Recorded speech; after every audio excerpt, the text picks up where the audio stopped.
Espacio patrocinado por Clínicas Dental 7, Ayuntamiento de Utrera, Marchapán, GAES, Factory Mi Sofá, Caja Rural de Utrera. Pocas fechas tan significativas en el calendario litúrgico hispalense como la del 8 de diciembre, festividad de la Inmaculada Concepción, para celebrar la jornada de clausura de este segundo Congreso Internacional de Hermandades y Piedad Popular. No en balde, desde el siglo XVI, la Iglesia de Sevilla y sus hermandades fueron abanderadas ante la Santa Sede para que aquella piadosa creencia terminara por convertirse en dogma mariano tras la proclamación de la bula Ineffabilis Deus por parte de su Santidad Pío IX en 1854. Damos gracias a Dios y a la Santísima Virgen María porque durante estos últimos 4 días hemos tenido la oportunidad de reflexionar escuchando algunas de las voces más autorizadas de la Iglesia Universal y de la comunidad académica sobre los firmes pilares en los que se asienta la espiritualidad de la piedad popular. Nos ha quedado un precioso corpus doctrinal que sin duda será herramienta de trabajo y objeto de análisis durante muchos años. Ha llegado la hora de realizar una valoración global de lo mucho y bueno que hemos aprendido. Y nadie mejor que el alma de este Congreso, nuestro querido arzobispo de Sevilla, don José Ángel Sainz Meneses, para ofrecernos las conclusiones de este encuentro.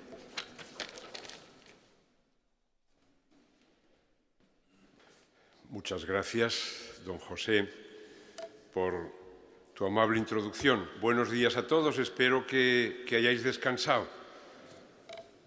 ¿O no?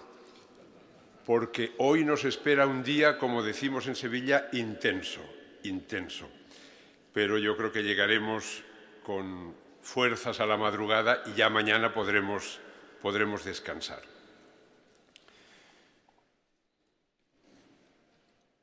Le agrada verme amar mi pequeñez y mi pobreza. Es la esperanza ciega con la que camino en su misericordia. Este es mi único tesoro. Santa Teresa del Niño Jesús, carta 197 a Sor María del Sagrado Corazón, 17 de septiembre de 1896. En su última encíclica, Dilexit Nos, el Papa Francisco se refiere a estas palabras que Santa Teresa del Niño Jesús dirige en una carta a Sor María, y dice el Papa que es uno de los grandes hitos de la historia de la espiritualidad. En ella se resume bien la devoción al Sagrado Corazón de Jesús, fundada en la ofrenda agradable de la confianza ilimitada en su amor. Bien podría ser esta declaración de igual modo una síntesis del segundo Congreso Internacional de Hermandades y Piedad Popular, que hemos desarrollado y que hoy solemnemente concluimos. Es un honor dirigirme a ustedes en esta jornada final del Congreso. Quiero comenzar expresando mi más sincero agradecimiento por su participación, su compromiso, por las valiosas aportaciones que han enriquecido cada una de las sesiones celebradas.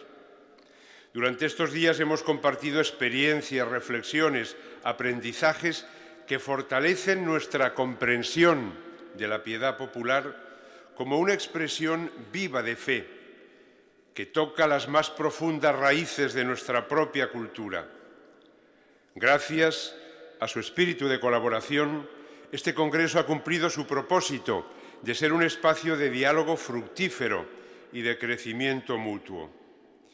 Un saludo cordial a todos los presentes, Comisión Ejecutiva, Curia Arzobispal, Consejo General de Hermandades y Cofradías, Cabildo Catedral, voluntarios, administraciones, distinguidas autoridades, gracias por acompañarnos. Instituciones presentes, saludo a los de Sevilla, a los de Andalucía y España y a los que habéis venido de más lejos, congresistas de España, pero también de Europa Italia, Bélgica, Suiza, Francia, Portugal, Alemania, de Estados Unidos, Guatemala, Ecuador, México, Honduras, Chile, Panamá, Argentina, Brasil. Una dignísima representación de la República Centroafricana. Ya el lema Caminando en Esperanza ponía de relieve, de hecho, la actitud de entrega y confianza en la acción del amor de Dios que marca la identidad del camino de la Iglesia y por ello de las hermandades y cofradías. En las distintas ponencias que con tanta profundidad han dejado ver la riqueza del carácter multidisciplinar que caracteriza estas instituciones eclesiásticas, ha ido poniéndose de relieve muchas veces de forma implícita una llamada fundamental a una audaz renovación de la mirada, como el modo concreto de las hermandades y cofradías para llegar a ser fermento fructífero en el mundo contemporáneo. Este segundo Congreso Internacional encuentra su inspiración en la profunda mirada de contemplación sobre la realidad eclesial de la Archidiócesis de Sevilla y de todas las diócesis que entre todos representamos, porque en nuestras diócesis, en nuestras ciudades y pueblos, las expresiones de fe, atravesadas por la incidencia de la piedad popular, configuran un testimonio vivo de la misión y la espiritualidad cristianas. Desde esta perspectiva hemos reflexionado sobre cómo la piedad popular, con su capacidad de encarnar el Evangelio en la vida cotidiana, preserva de hecho un rico patrimonio de fe, pero además pone en juego un modelo pastoral válido y profundamente necesario para nuestro tiempo. Esta piedad que brota del corazón del pueblo de Dios y se nutre de sus anhelos y desafíos, ofrece una forma de evangelización que incide sobre la cultura contemporánea, promoviendo una Iglesia con sentido misionero. ¿Cuál ha sido la estructura? Yo traigo 21 folios, pero no se preocupen porque he hecho el firme propósito de no pasar de media hora. Como todo quedará escrito, ya tendremos ocasión de repasar todas las ponencias y comunicaciones y homilías y avisos. Pero yo ahora hago una síntesis muy sintética, valga la redundancia, sobre el Congreso. 4 líneas de fuerza. 4 líneas de fuerza. Este Congreso, celebrado bajo el lema Caminando en Esperanza, ha desarrollado 4 líneas de fuerza que han vertebrado su rico programa, ofreciendo un espacio de encuentro y celebración, reflexión, contemplación y compromiso, donde las hermandades y cofradías han tenido la oportunidad de considerar su identidad y su misión y al mismo tiempo renovar su vocación eclesial de servicio. Primera línea de fuerza: encuentro con Dios y con los hermanos, celebración, amistad. El Congreso, en primer lugar, ha sido un espacio de encuentro, pues en él se ha procurado sobre todo el acercamiento a Dios en la Iglesia a través de la celebración de la Eucaristía diaria, por medio de la exposición del Santísimo en 3 lugares emblemáticos en los que poder vivir el don inmenso de la gracia divina. Estas celebraciones, como todas nuestras oraciones, como todos los actos de piedad que se han desarrollado en toda la diócesis, porque insistimos en poner a toda la diócesis en modo congreso, implicándose y participando. La dimensión del encuentro que se fragua en la amistad vincula a los hermanos de diferentes cofradías. Significa también la comunión entre culturas y países diferentes, reflejando el carácter universal de la fe y la riqueza de las tradiciones cofrades. La Iglesia que camina en Sevilla, permitidme un momento propaganda, como anfitriona ha mostrado, y la ciudad, durante estos días, su capacidad para acoger y compartir la experiencia de fe con calidez y hospitalidad. El enviado especial del Santo Padre, Monseñor Edgar Peña, en su discurso inaugural, recordaba que la primera actitud que permite reflejar la imagen de Cristo en el seno de las hermandades y cofradías es la fraternidad, antídoto frente al aislamiento contemporáneo y permite superar toda forma de soledad. Las hermandades han desempeñado un papel fundamental en la cohesión social, en el apoyo mutuo, en la promoción de valores morales cristianos, que hace ver cómo la santificación es un camino comunitario. La pertenencia a una cofradía o a una hermandad no es algo aleatorio, sino un hecho que está íntimamente ligado a la pertenencia familiar, primer ámbito de anuncio de la fe para los hijos. Por eso las cofradías no son simples sociedades de ayuda mutua o asociaciones filantrópicas, tampoco conglomerados sin conexión sobrenatural, ni grupos que buscan favorecer y proteger intereses personales o corporativos. Son un conjunto de hermanos que, queriendo vivir el Evangelio con la certeza de ser parte viva de la Iglesia, se proponen poner en práctica el mandamiento del amor que impulsa a abrir el corazón a los demás, especialmente a los que atraviesan dificultades y carencias. Primera línea de fuerza: celebración, encuentro con Dios, con los demás, vivencia de la amistad. La segunda línea de fuerza, que es más extensa: reflexión, actualización, ayornamiento. La segunda línea de fuerza supone profundizar la reflexión y la actualización doctrinal a través de ponencias de alto nivel y de mesas redondas que han reunido a pastores de la Iglesia, teólogos, sociólogos, historiadores, filósofos, hermanos y hermanas de distintas cofradías. Este espacio de diálogo permitió ahondar en la dimensión espiritual y cultural de la piedad popular, así como en los retos que afrontan las hermandades en un mundo en cambio continuo. El concepto de ayornamiento, recordáis que de eso habló San Juan XXIII al proponer y realizar el Concilio Vaticano II, entendido como renovación y actualización constante, ha sido central para esclarecer el papel de las hermandades en la evangelización contemporánea, la importancia de la formación doctrinal y el desafío para mantener la transmisión de la fe entre los más jóvenes. Este ejercicio intelectual ha aportado luces para el presente, pero será ante todo una hoja de ruta para el futuro. Decimos, línea de fuerza del contenido, de la doctrina, de la reflexión. Y aquí recordáis las 9 ponencias. ¿Qué temas trataban las 9 ponencias? Pues en primer lugar, los 3 pilares de las reglas de las hermandades. ¿Cuáles son? Cultos, formación, caridad. Una ponencia dedicada al culto, otra a la formación, otra a la caridad. El cardenal Marcello Semeraro nos habló del culto, de la oración, de la liturgia en el camino de santificación personal. Señaló que la piedad popular es sistema inmunitario de la Iglesia, porque corrige y defiende de la tentación de los desvíos ideológicos, especialmente gnósticos y pelagianos, como si estos fueran patógenos externos que la atacasen.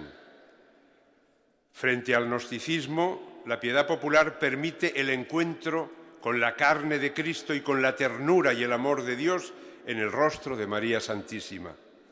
Además, las expresiones de piedad popular enseñan sobre inculturación y así se convierten en un lugar teológico para la nueva evangelización, ya que el Evangelio transmite la fe de manera siempre nueva. Así se entiende el valor histórico de las hermandades en la tarea caritativa de la Iglesia. Por medio de las cofradías, la Iglesia se ha presentado continuamente como maestra de la humanidad, que refleja el rostro de Cristo compasivo, tal como aparece en el Evangelio. Frente al pelagianismo, el antídoto es la confianza en Dios y en su gracia aunque aportemos toda nuestra colaboración. Segundo lugar, cultos formación. El cardenal José Tolentino de Mendoza nos habló de la importancia de la formación para dar razón de la esperanza. La época actual, nos decía, representa una encrucijada en la que es preciso activar recursos novedosos que permitirán resurgir a la Iglesia a través de esos puntos de apoyo con los que se hace operativa la esperanza. Es preciso, entonces, reforzar una antropología integral que sitúe a la persona en el centro de la cultura. Y para ello se debe reactivar un pacto comunitario que permita que cada hermandad tenga de trasfondo un proyecto cultural. Nos pone el nivel bastante alto. Un proyecto cultural para que por medio de él se despliegue una mirada humana y global atravesada por los valores evangélicos, en medio de un tiempo especialmente narcisista, en el que tenemos que ser apóstoles de la palabra nosotros, ya que la civilización avanza con la inclusión cuando se hace retroceder la exclusión. Nuestro futuro depende de la capacidad de ampliar el nosotros y reducir el pronombre personal yo, mi, me, conmigo. En tercer lugar, la hermandad Casa de Caridad, los tres pilares que se recogen en las reglas. Este pilar de la caridad entronca con la llamada a poner en práctica un ejercicio de caridad que ha hecho reconocible históricamente, sobre todo en los últimos años, la labor y la identidad de estas corporaciones eclesiales. Las hermandades no pueden dejar pasar de largo con indiferencia el sufrimiento de los más necesitados. Al contrario, son llamadas por el ejercicio de la comunión a desplegar una mirada compasiva que reproduzca la del mismo Cristo, buen samaritano. Este punto es muy importante y lo hemos de explicar. Cuando vamos por estos mundos de Dios y por esta España nuestra, pues a veces parece que las hermandades y cofradías se reducen a la procesión, cuando no llueve, en Semana Santa. Y hay que repetir incansablemente que no, que es un modo de vida, que es todo el año, que tiene esos tres pilares y que la obra caritativa y social que llevan a cabo, y toda hermandad de tener una obra caritativa y social, es impresionante.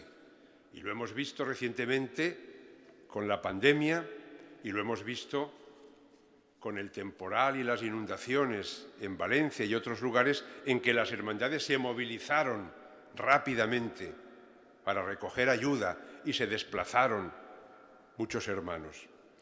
Las hermanas de la Cruz nos han hablado de hacer presente el amor de Dios en medio de su pueblo. Cuando pensamos en que una hermana de la Cruz pudiera impartir esa conferencia, ellas que no les gusta salir en fotos nunca y que no les gusta nunca hablar en público, fueron pues muy comprensivas a la propuesta del arzobispo, y yo ya sabía que su sola presencia era más importante que las mejores de sus palabras. Gracias a Dios, su presencia fue impactante y su palabra fue también muy lúcida. Después de los tres pilares a los que hemos dedicado tres conferencias, tres ponencias, vendrían cuatro perspectivas a considerar. Cuatro perspectivas a considerar. El hermano, el cofrade, es un ser humano, por lo tanto, una perspectiva antropológica. Como ser humano y en compañía de otros seres humanos, hace historia, otra perspectiva histórica. La vida de hermandad y la vida personal del cofrade, su vida teológica y teologal, es una relación con Dios y un encuentro con Dios, por lo tanto, una perspectiva teológica también. Y por último, una perspectiva eclesiológica que cuide y que nos oriente para la inserción en la iglesia local, porque la hermandad no es una burbuja que está flotando aislada, no. Forma parte, está en ubicada en un territorio parroquial, en una diócesis, en la Iglesia Católica.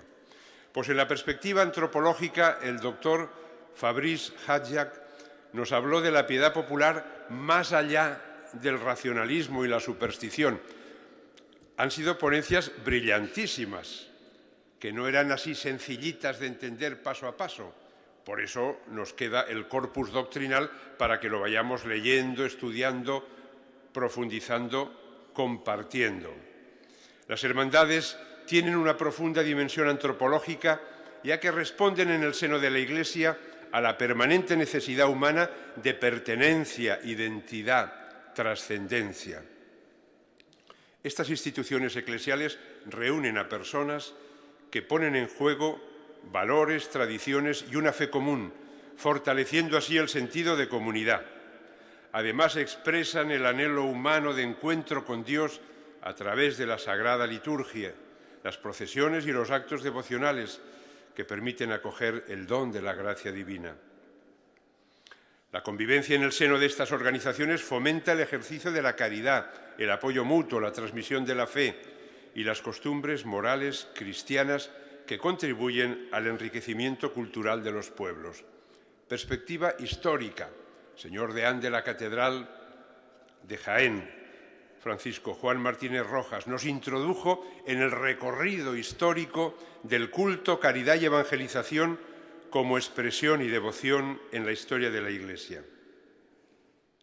La historia de las hermandades y cofradías demuestra el carácter comunitario de la fe cristiana a lo largo de los siglos y las vicisitudes que han experimentado estas asociaciones a lo largo de la historia han contribuido a renovar sus estructuras, manteniendo firmes los objetivos fundacionales de rendir culto a Dios y practicar la caridad, habiendo adquirido también más importancia en la actualidad la vertiente evangelizadora en la que las hermandades y cofradías están llamadas en el momento actual como agentes de nueva evangelización.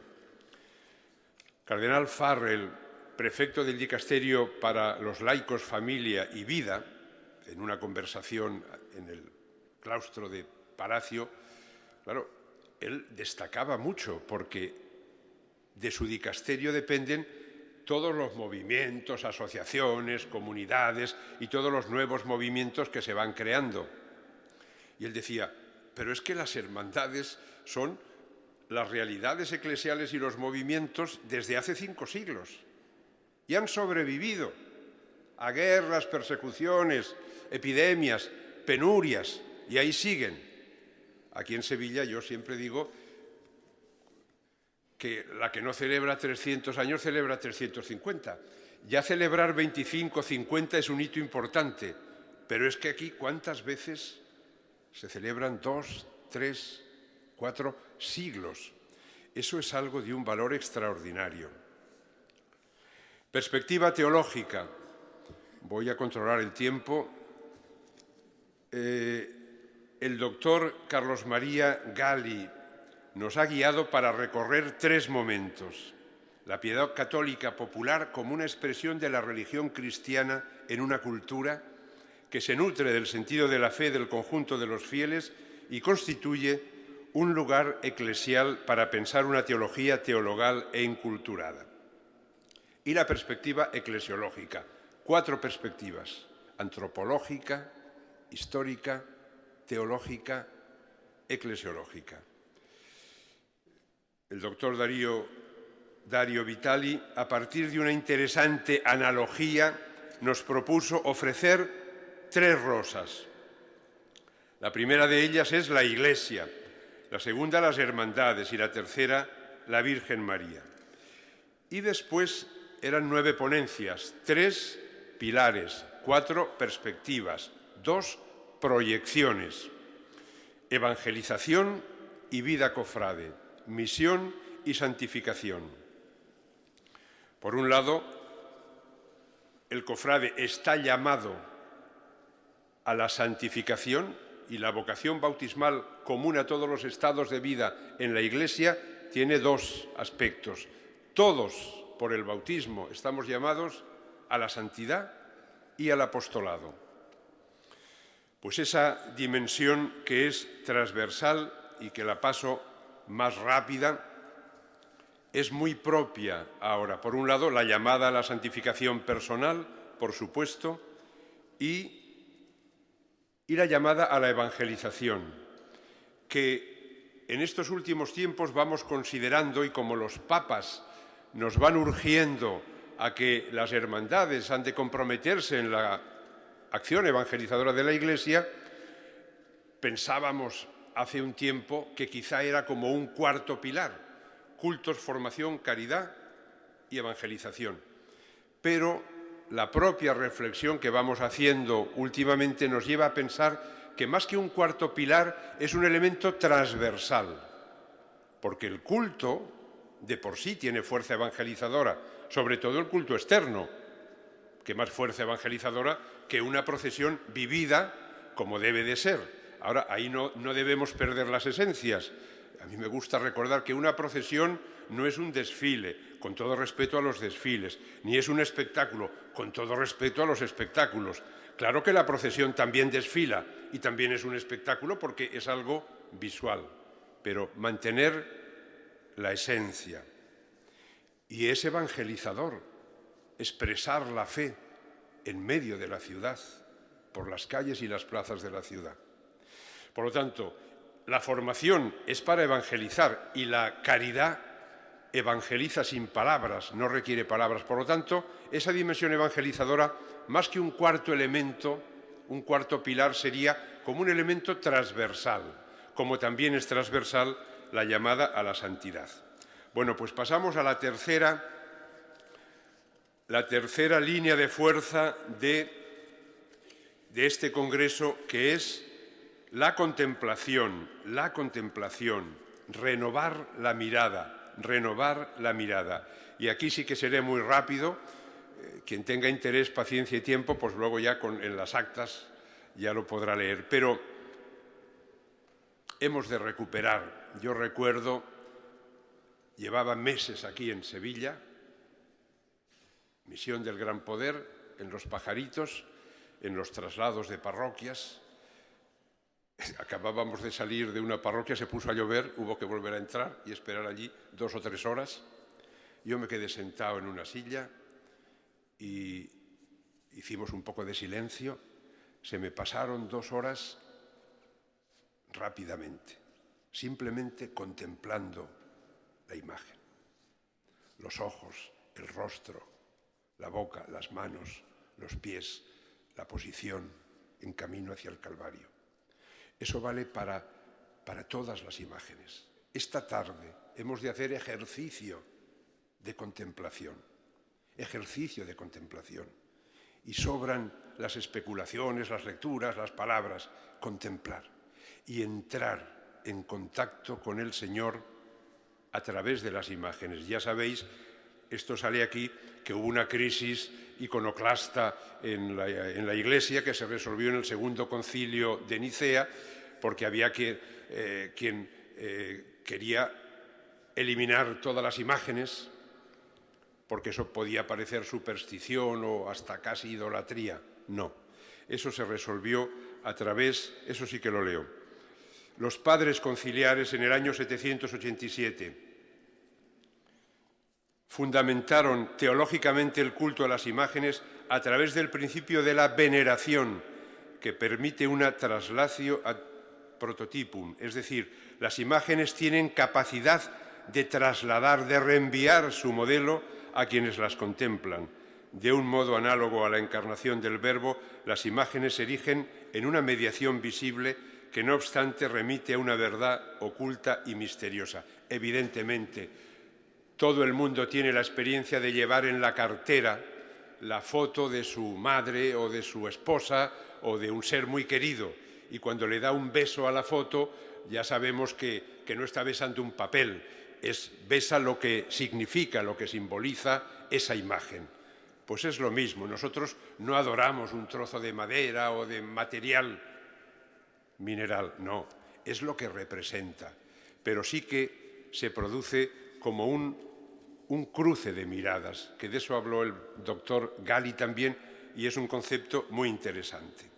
Bueno, pues La cuarta línea de fuerza es la misión y el compromiso, es decir, que del Congreso tiene que salir un propósito firme en cuanto a nuestro compromiso de vida cristiana de ser sal, luz, fermento en medio de la sociedad. Pero eso no son solo las obras de caridad concretas y los proyectos caritativos y sociales de la hermandad, sino que hemos de ser conscientes de que estamos llamados a ser testigos de Cristo en la sociedad del siglo XXI, con nuestra palabra, cuando sea oportuna, sobre todo con nuestro ejemplo, con la actitud de servicio, con la actitud de solidaridad.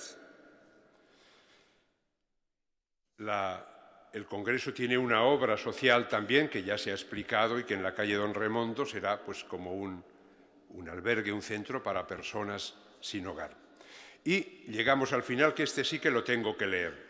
Conclusiones prácticas, es decir, estas conclusiones que, como veis, ha sido un repaso un poquito de todos los contenidos que se nos han ido ofreciendo estos días, yo las he concretado en 7 conclusiones prácticas. 7 es un número bíblico, podía ser 10, 12, 4. Bueno, pues lo hemos puesto en 7, como los sacramentos. Conclusiones prácticas que yo ofrezco. Entre todos podríamos sacar otras, o más o menos. Primera, redescubrir la mirada transformadora de Dios. Redescubrir la mirada transformadora de Dios. Encuentro con Dios. Contemplación. Hemos de hacer propósito, de hacer menos fotos con los iPhones y menos vídeos, que no digo que no se puedan o no se deban hacer, pero dedicar más tiempo a la contemplación, a fijar los ojos en el Señor, en María Santísima. Este Congreso ha mostrado que la piedad popular ofrece un espacio privilegiado para el encuentro con Dios, en el que la veneración de las imágenes, pero sobre todo el ejercicio de la liturgia, propicia un verdadero cruce de miradas trascendental. En este acto de contemplación, los cristianos reconocen su pequeñez ante el don de la gracia de Dios, capaz de transformar la vida, purificando la visión y orientándola hacia lo esencial, y de esta forma renovando la relación personal con Cristo, rostro visible del Padre. Segundo, comunión y sinodalidad frente al individualismo y subjetivismo que reina en la sociedad. La hermandad como signo y como modelo de unidad. Las hermandades y cofradías han de ser un reflejo vivo de la comunión eclesial enraizada en Cristo. Su esencia radica en la construcción de lazos de fraternidad entre los hermanos de la propia hermandad, con las otras hermandades, en la parroquia, en la diócesis, en la Iglesia universal. Tercero, el misterio divino, fuente de la santificación. La liturgia y el culto son el corazón de la vida cristiana en las hermandades. Cristo se hace presente en los sacramentos y la oración comunitaria. En este horizonte, los fieles pueden gustar la mirada de Dios que sale al encuentro de la búsqueda inquieta del corazón. La liturgia es el acto de alabanza que hace posible el crecimiento en la santidad y la comunión eclesial. Formación y vivencia de la liturgia. ¿Qué es la Semana Santa? Podríamos encontrar aquí en Sevilla 1000 definiciones y todos explicamos lo que es la Semana Santa, y la Semana Santa es nuestra, pero la Semana Santa es la celebración del misterio pascual de Cristo, la pasión, muerte y resurrección. Eso es la Semana Santa. Y eso se celebra en la catedral y en las iglesias a través de los oficios litúrgicos, y se celebra también en los cultos externos. Pero hemos de saber priorizar y hacer escala de valores, y la liturgia es el principal cauce de encuentro con Dios.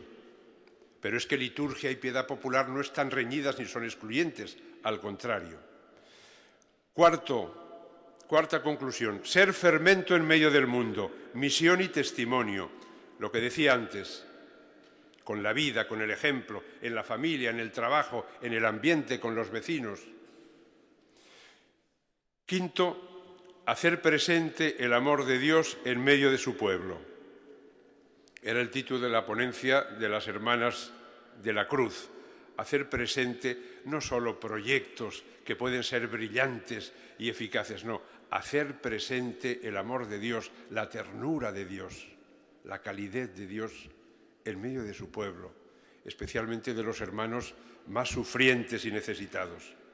Sexto, dar razón de la fe y la esperanza, la formación. Si os dais cuenta, de las 7 conclusiones hay los 3 pilares, otros 3 aspectos y un último que diré ahora. Dar razón de la fe y la esperanza, la formación, aprovechando las parroquias, los centros de teología de las diócesis, las facultades, todos los instrumentos. No somos fundamentalistas que tienen mucha fe, pero no piensan, no leen, no estudian, no reflexionan. No, formación, importante también, y complementaria con la vía pulcritudinis, la vía de la belleza. Y por último, Observatorio de Piedad Popular, un foro de estudio permanente. Observatorio de Piedad Popular, un foro de estudio permanente. A raíz de este congreso y como fruto del mismo, es preciso impulsar la creación de un observatorio como espacio de estudio y reflexión permanente sobre la piedad popular. Este foro interdisciplinar está llamado a continuar el análisis de la riqueza espiritual de las hermandades y también a identificar los retos, los desafíos del momento presente y diseñar propuestas pastorales que fortalezcan el papel evangelizador de las hermandades en la Iglesia. Este esfuerzo, que profundizará el rico legado de este encuentro que ahora concluimos, contribuirá a la renovación de la piedad popular como escuela de esperanza y camino de santidad. Queridos hermanos y hermanas, en el momento presente de la vida de la Iglesia, en el momento presente del mundo en el que vivimos, creo que con toda la humildad, con toda la sencillez, con toda la confianza en Dios, con toda la generosidad de que seamos capaces, hemos de convencernos y decir sin complejos que es la hora de la piedad popular, es la hora de las hermandades y cofradías, que no somos parte de un pasado a contemplar en un museo, no. Somos presente, somos futuro. Es la hora de la piedad popular de las hermandades y cofradías, que son un auténtico muro de contención frente a la secularización. Por eso, confiando en la palabra del Señor, duc in altum, mar adentro caminaremos unidos y dando todo el fruto que el Señor nos quiera conceder. Muchas gracias.